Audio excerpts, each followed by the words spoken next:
Assalamualaikum warahmatullahi wabarakatuh. Pada pertemuan kali ini kita akan membahas terkait dengan copywriting ya. Ini materi sebagai kelanjutan dari materi pada minggu sebelumnya terkait dengan headline. Nah, perlu kita ketahui ya, apa itu copywriting. Nah, untuk copywriting sendiri ini kita melihat beberapa pengertian. Yang pertama menurut Wikipedia, bahwa copywriting ini adalah tulisan yang dibuat oleh seorang writer yang tujuannya disebarkan untuk kepentingan usaha ya, untuk kepentingan komersil. Nah, atau pengertian yang lain bahwa copywriting ini juga bagian daripada seni sekaligus ilmu pengetahuan dalam memilih dan membingkai kata-kata dalam bentuk tulisan untuk membuat orang melakukan take action ya, atau melakukan tindakan. Nah, apa tujuan dari dibuatnya copywriting? Yang pertama untuk branding awareness. Nah, sebagaimana pada pertemuan sebelumnya yang kita bahas adalah terkait dengan brand dan branding. Nah, copywriting ini juga bisa dijadikan sebagai salah satu upaya agar audiens atau konsumen itu bisa mengenali atau mengingat nama sebuah merek kita. Kemudian yang kedua, untuk memberikan ciri khas ya, sehingga dengan copywriting ini kita bisa menunjukkan karakter daripada bentuk usaha kita. Yang ketiga adalah call to action. Nah, dalam copywriting ini nanti ada bagian di mana calon konsumen itu akan terikat sehingga dia akan melakukan take action atau melakukan klik pada iklan atau melakukan klik pembelian atau melakukan klik selanjutnya yang kemungkinan kita arahkan sebagai writer. Untuk selanjutnya, bagaimana pentingnya sebuah copywriting dalam komersil? Ya tentu dalam komersil copywriting ini sangat dibutuhkan. Dan apa sih pentingnya? Yang pertama, bisa mengajak audiens agar mengetahui dan mengenal produk serta jasa dari usaha kita yang ditawarkan. Kemudian yang kedua, pembaca atau audiens juga bisa mencari tahu mengenai apa dan kelebihan produk jasa apa yang kita miliki. Dan yang ketiga, pembaca akan lebih tertarik, lebih jauh mengenal dengan produk yang kita jual. Itu tujuan atau penting daripada copywriting. Nah, apa sebenarnya unsur-unsur yang harus ada dalam copywriting? Yang pertama headline. Nah, headline kemarin kita sudah bahas bahwa headline ini bisa dalam bentuk news, bisa problem ya, atau juga bisa informasi, atau juga bisa titel, atau juga bisa question ya, atau quote. Nah, itu ada berbagai macam headline yang kemarin kita sudah diskusikan. Nah, itu nanti tergantung bagaimana produk yang akan dijual. Kemudian social approve. Nah, social approve ini yang pertama ditandai harus lebih daripada 1.500 orang ya telah mencobanya, sehingga sudah menjual lebih daripada 5.000 pieces. Nah, ini sosial. Atau mungkin ada kata-kata sosial proof itu pendekan bahwa sudah banyak orang mencoba dan terbukti berhasil, misalkan contohnya. Nah, itu. Kemudian testimoni, berikan review pembeli ya, berikan testimoni ya, cerita pendek ya, kepuasan orang. Contoh mungkin ada kasus pejabat yang sudah membeli atau siapa saja di kalangan populis ya yang terkenal yang sudah membeli produk kita, itu bisa diceritakan bahwa ini terbukti oleh ini juga terpakai dan lain, banyak orang di kalangan ini menggunakan, misalkan gitu. Nah, kemudian ada bagian offering, solusi dan nilai tambah ya, dalam kalimat ini bagian ini nanti disampaikan. Kemudian yang selanjutnya bagian promosi, nanti bisa disampaikan ada diskon, ada bonus ya, buy one get one, diskon up berapa persen. Nah, itu juga disampaikan. Kemudian ada insurance. Nah, asuran ini bisa saja garansi, jaminan keamanan, barang kalau cacat bisa kembali, misalkan contohnya, dan lain-lain. Kemudian ada call to action. Nah, call to action ini bisa disampaikan. Contoh seruan buru sebelum kehabisan atau stok terbatas, jangan sampai Anda tidak kebagian, atau dikasih time ya, waktu pembelian dalam 1 hari ini bergratis apa, sehingga dikasih link kemudian orang bisa tertarik untuk membeli produk supaya cepat call to actionnya. Kemudian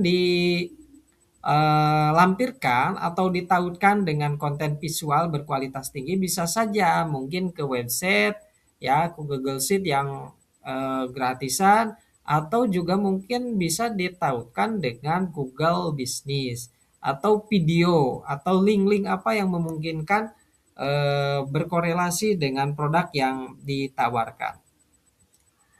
Ya, kemudian selanjutnya, nah ini headline ya. Headline yang ini sudah disampaikan saya kira di minggu sebelumnya. Nah, social proof juga tadi ya yang bisa kita sampaikan ya. Kemudian juga, nah ini testimoni banyak artis yang telah mengkonsumsi produk hit sekarang, produk terviral tahun ini ya. Contoh, produk ini telah terjual, lebih dari 7.000 orang telah mendapatkan manfaat, baru diluncurkan produk ini telah laku 200 botol, dan selanjutnya ini. Nah, testimoni bisa saja, definisi testimoni ini banyak ya. Testimoni bisa screenshot screenshot WA potongan-potongannya dilampirkan ya. Nah, struktur copywriting, dan yang ketiga ada alasan. Nah, ini ya. Kemudian ada bonus yang tadi saya sampaikan, testimoni kembali, kemudian garansi ya, assurance-nya, call to action, bisa ada wa.me. Nah, nanti kita minggu depan kita akan coba praktek untuk membuat link wa.me atau WA API ya, atau API ya, API WA. Nah, nanti supaya link WA atau link tersebut itu bisa langsung terhubung ke dalam WA kita, tanpa harus orang mengetik dulu nomor kita, tanpa orang harus mengesave dulu kontak kita, bisa langsung. Ya, kemudian ini contoh ya. Nah, tipe copywriting tuh ada dua ya. Yang pertama ada hard selling dan ada yang soft selling. Nah, ada tipe yang luar biasa itu yang seperti apa? Tipe copywriting yang luar biasa ini tentu berbeda dengan yang biasa. Ya, apa yang menjadi bedanya? Yaitu tentu dari penyajian ya. Ya, copywriting luar biasa ini tidak harus disusun sesuai struktur yang ada, melainkan lebih fleksibel ya. Tadi kan kita udah ada susunannya. Nah, bisa saja ada copywriting yang teman-teman bisa susun secara berbeda dan lebih fleksibel, yang tidak harus mengikuti struktur tadi. Tapi saya kira struktur yang tadi ya, itu yang memang secara esensial juga penting harus dimunculkan dalam copywriting, minimal singkat-singkatnya aja dari setiap lapisan atau tahapan copywriting yang tadi disajikan. Nah, yang pertama adalah yang copywriting yang seperti apa yang luar biasa, salah satunya ada storytelling.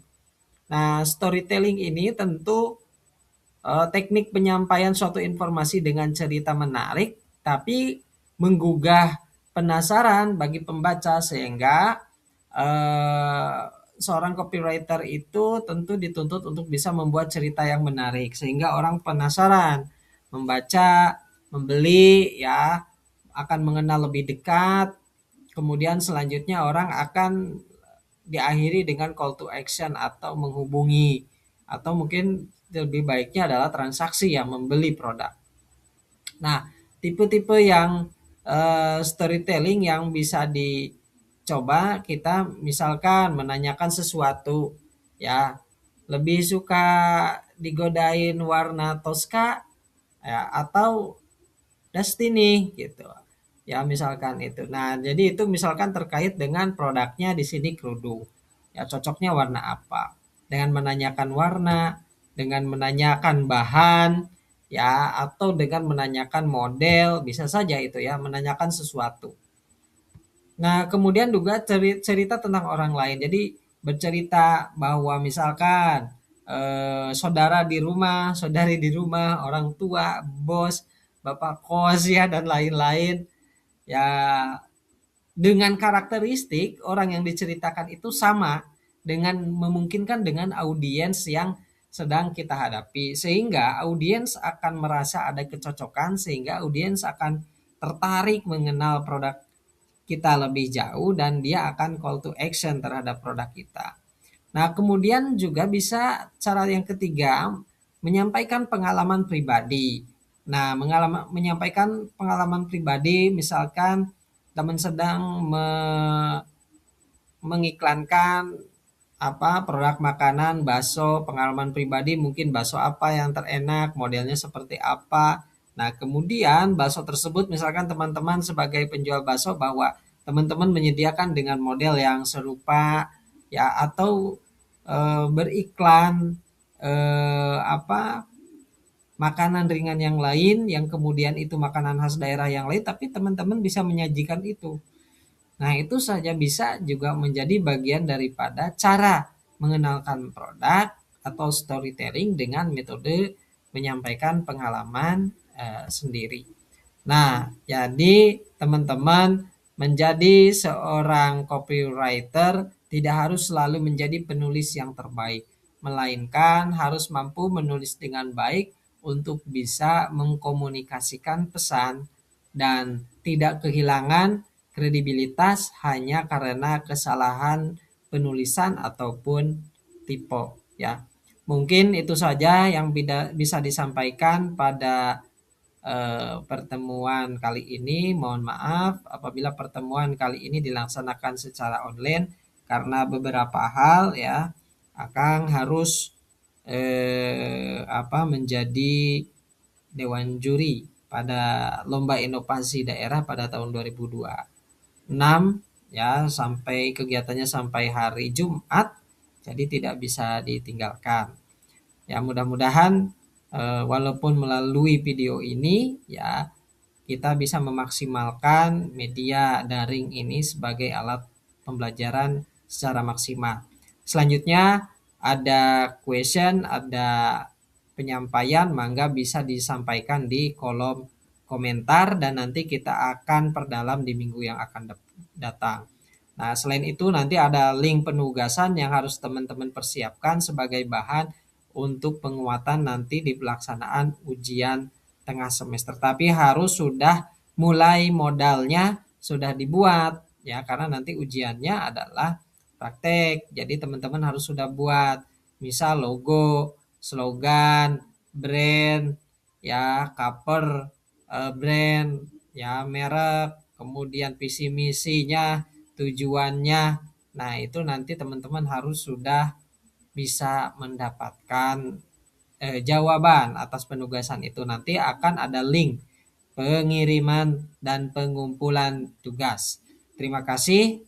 Mohon maaf apabila dalam penyampaian ada hal yang kurang berkenan. Billahi taufiq wal hidayah. Wassalamualaikum warahmatullahi wabarakatuh.